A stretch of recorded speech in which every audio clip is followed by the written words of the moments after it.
Hai, Assalamualaikum warahmatullahi wabarakatuh. Perkenalkan, nama saya Rashida Ika Pratiwi dengan NIM 030 dari kelas MD 1A. Nah, di sini saya akan sedikit membahas tentang bagaimana cara pengelolaan pariwisata yang baik. Yuk.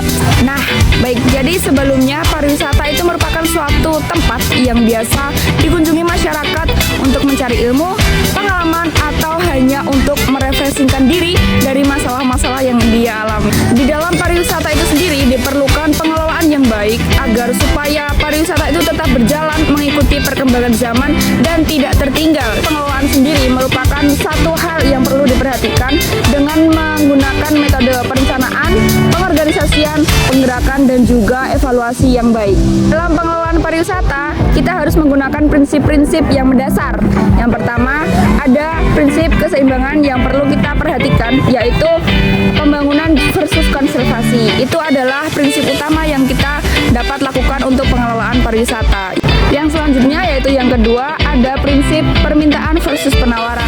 Prinsip itu harus kita terapkan dalam pengelolaan pariwisata supaya kita tahu keseimbangan antara penawaran dan permintaan yang ada dalam pariwisata tersebut. Yang ketiga, ada juga keuntungan versus biaya. Dalam pengelolaan pariwisata tidak mungkin kita tidak menggunakan biaya. Pasti biaya yang kita gunakan itu juga banyak. Nah, kita harus analisis tuh biaya yang kita gunakan, biaya yang kita keluarkan itu menguntungkan atau tidak. Jangan sampai dalam pengelolaan pariwisata itu sendiri kita tidak dapat keuntungan.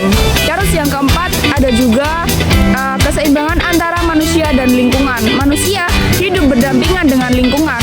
Supaya lingkungan itu dapat terjaga dengan baik, dapat selalu bersih, kita harus memberikan pengertian kepada manusia untuk menjaga lingkungan tersebut. Nah, kalau misalkan lingkungan itu baik, manusianya itu baik, pariwisata itu pasti dapat berlangsung lama dan bertahan dengan baik. Selain memperhatikan prinsip keseimbangan, kita juga harus menggunakan metode-metode yang baik dalam pengelolaan pariwisata. Yang pertama, kita dapat pengonsultasian dengan para pemangku kepentingan. Nah, hal itu dapat dilakukan dengan acara formal ataupun tidak formal. Yang kedua, yaitu pengidentifikasian isu dalam pengelolaan pariwisata. Nah, dalam dunia pariwisata itu pasti ada isu-isu tentang pariwisata. Misalkan di pariwisata itu harus ada ini, harus ada itu, harus ada budaya, misalkan harus ada budaya yang ditampilkan dalam pariwisata itu. Kita tuh harus tahu apa aja isu-isu dalam pariwisata. Jangan sampai pariwisata kita ketinggalan. Ketiga, yaitu pembuatan kebijakan. Dalam pariwisata kita harus membuat kebijakan-kebijakan yang dapat membuat pariwisata itu berjalan dengan baik. Peraturan itu harus ditaati oleh manusia-manusia yang mengelola pariwisata itu sendiri dan juga wisatawan yang datang ke pariwisata itu. Yaitu penyelesaian konflik yang ada. Di dalam kita mengelola pariwisata, tidak mungkin kita tidak mengalami suatu konflik.